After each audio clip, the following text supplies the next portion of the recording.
வணக்கம். Agathiyan academy TNPSC group 4 appoint ஆன எல்லாருக்கும் எங்களுடைய வாழ்த்துக்கள்.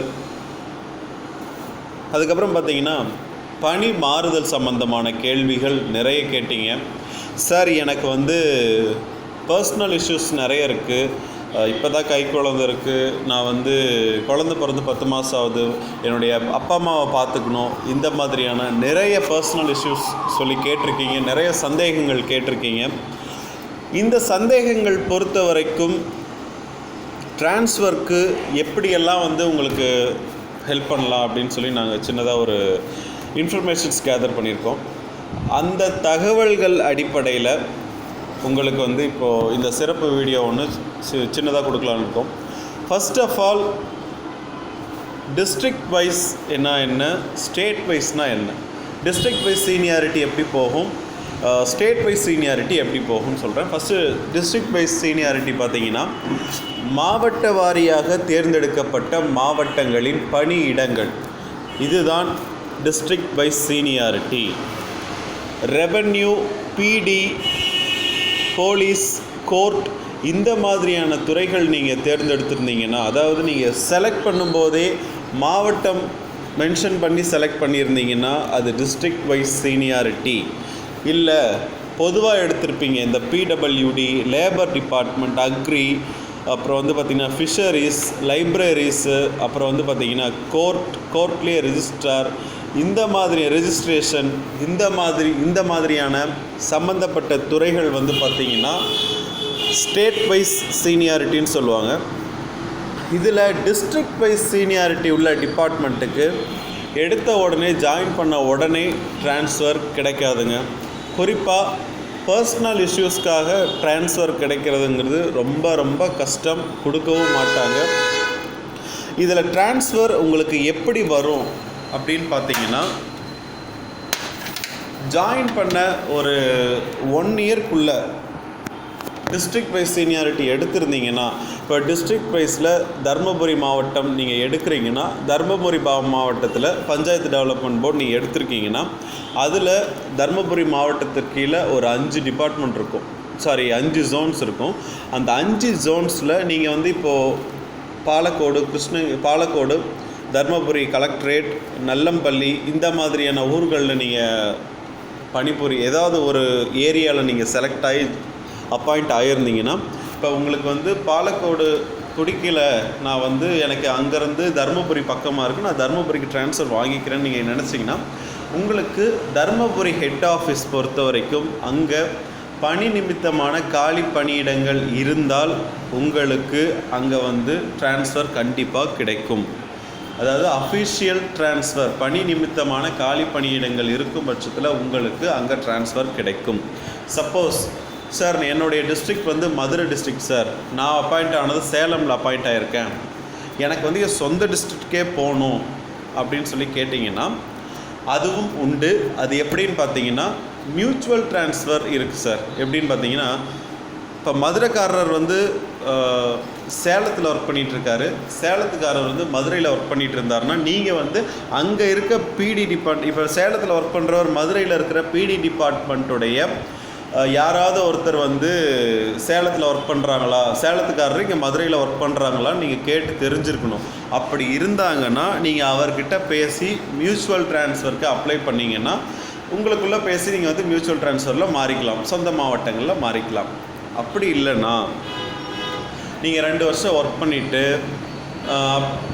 அது அப்படி இல்லைன்னா இன்னும் இந்த 1 இயர் கழிச்சு 1 இயரில் இந்த 1 வே ட்ரான்ஸ்ஃபர்னு சொல்லுவாங்க, அதாவது ஜென்ரல் ட்ரான்ஸ்ஃபர். இந்த ஜென்ரல் ட்ரான்ஸ்ஃபர் பொறுத்த வரைக்கும் உங்களுக்கு அதில் கிடைச்சதுன்னா போகலாம். மோஸ்ட்லி ஜென்ரல் ட்ரான்ஸ்ஃபர் அலோவ் பண்ணுறது கஷ்டம். அப்படி கிடைச்சதுன்னா நீங்கள் வேறு டிஸ்ட்ரிக்ட் வேக்கண்ட் இருந்துச்சுன்னா மாறிக்கலாம். இது ஒரு வழி. அப்படி இல்லைன்னா மியூச்சுவல் ட்ரான்ஸ்ஃபரில் தான் நீங்கள் மாறணும்.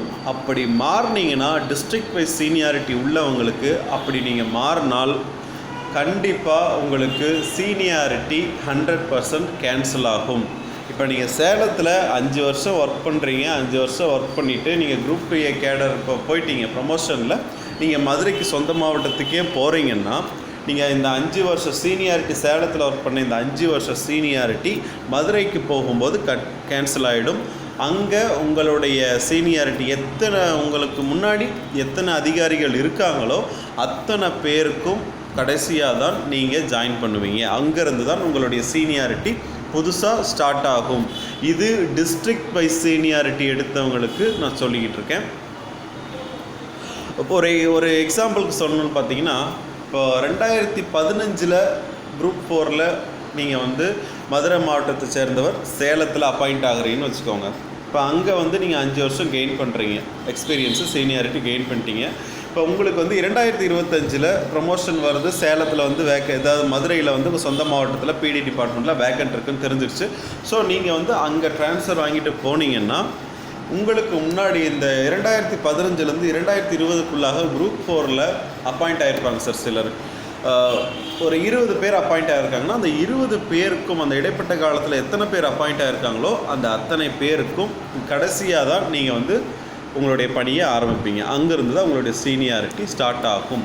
ப்ரமோஷன் அங்கே இருக்கிறவங்களுக்கு போட்டுட்டு தான் உங்களுக்கு அதுக்கு அடுத்ததாக வரும். இதுதான் டிஸ்ட்ரிக்ட் வைஸ் சீனியாரிட்டியில் ட்ரான்ஸ்ஃபருக்கு பண்ணுற ப்ரொசீஜர்ஸ். சப்போஸ் டெப்டேஷனில் போட்டாங்கன்னா நீங்கள் போகலாம். டெப்டேஷன் மோஸ்ட்லி போட மாட்டாங்க, ரொம்ப ரேர் தான். போட்டாங்கன்னா நீங்கள் போகலாம். ஸ்டேட் வைஸ் சீனியாரிட்டி பொறுத்த வரைக்கும் இந்த சீனியாரிட்டி கேன்சல் ஆகுங்கிற பிரச்சனையே கிடையாதுங்க. ஆனால் ஸ்டேட் வைஸ் சீனியாரிட்டியில் ஒர்க் பண்ணுறவங்களுக்கு ட்ரான்ஸ்ஃபருங்கிறது குதிரை கொம்பு கிடைப்பதுங்கிறது ரொம்ப ரொம்ப ரொம்ப அரிதான விஷயம். ஸ்டேட் வைஸ் சீனியாரிட்டி எடுத்தவங்களுக்கு வேணும்னா ஒரு ஸ்ட்ராங்கான district wise plus state wise 2 பேருமே பொதுவாக சொல்கிறேன், ஒரு ஸ்ட்ராங்கான ரெக்கமெண்டேஷன், நான் யார் என்னென்னலாம் குறிப்பிட விரும்பல, யாராவது ஒருத்தர் ஒரு ஸ்ட்ராங்கான ஒரு ரெக்கமெண்டேஷன் பிடிச்சிங்கன்னா உங்களுக்கு ஏதாவது ஒரு பர்சன்டேஜ் என்ன சொல்கிறதுனா ஒரு 60% வாய்ப்பு இருக்குது. அதுக்குன்னு எல்லோரும் போயிட்டு எனக்கு சொந்த மாவட்டமே வேணும்னு சொல்லிட்டு தேவையில்லாத ஆளுங்கிட்ட பணத்தை கொடுக்குறதோ இந்த மாதிரியான விஷயம் இதெல்லாம் செஞ்சு ஏமாந்துடாதீங்க. ஒரு சின்ன ஐடியா தான், அவ்வளோதான். நீங்கள் செய்கிறதும் செய்யாததும் உங்கள் விருப்பம். அடுத்தது பார்த்திங்கன்னா, முடிஞ்ச வரைக்கும் உங்கள் ப்ரொபேஷனரி பீரியட் முடிகிற வரைக்கும் ஒரு 2 வருஷம், அது ப்ரொபேஷனரி பீரியட் முடிஞ்சிட்டு நீங்கள் ட்ரான்ஸ்ஃபர் வாங்கிட்டு வந்தீங்கன்னா உங்களுக்கு அது யூஸ்ஃபுல். ப்ரொபேஷனரி பீரியட் முடியறதுக்கு முன்னாடியே நீங்கள் ட்ரான்ஸ்ஃபர் வாங்கிட்டு வந்தீங்கன்னா கொஞ்சம் லேக் அடிக்கும். உங்கள் பீரியட் முடியறதுல கொஞ்சம் லேக் அடிக்கும். அதே போல் இந்த லீவ் போடுறீங்க இல்லைங்களா, மெட்டர்னிட்டி லீவ், அது சம்மந்தமான வீடியோ ஆல்ரெடி சொல்லிட்டேன். நீங்கள் இடையில 6 months இப்போ ஒன் டே ஜாயின் பண்ணி ஃபஸ்ட் டே ஜாயின் பண்ணுறீங்க, ஒரு 3 days ஒர்க் பண்ணுறீங்கன்னா நீங்கள் அந்த 3 daysல 4th டேலேருந்து நீங்கள் லீவ் போட்டிங்கன்னா ஒரு 10 மாதம் லீவ் போடுவீங்க. அந்த 10 மாதம் கழித்து நீங்கள் போய் ஜாயின் பண்ணிங்கன்னா திரும்ப அதிலிருந்து 10 மாதத்துக்கு பிறகு உங்கள் ஃபஸ்ட் டே ஜாயினிங்லேருந்து அந்த 10 மாதத்துக்கு அடுத்தது தான் உங்களுடைய ப்ரொபேஷனரி பீரியட் கம்ப்ளீட் ஆகும். ஸோ முடிஞ்ச வரைக்கும் உங்களுக்கு அலாட்டான இடத்துலையே நீங்கள் ஃபஸ்ட்டு ஜாயின் பண்ணுங்கள். ஜாயின் பண்ணிவிட்டு கண்டினியூ பண்ணுங்கள். உங்களுடைய அலுவலக ப்ரொசீஜர்ஸ் படி நீங்கள் ஃபாலோ பண்ணுங்கள்.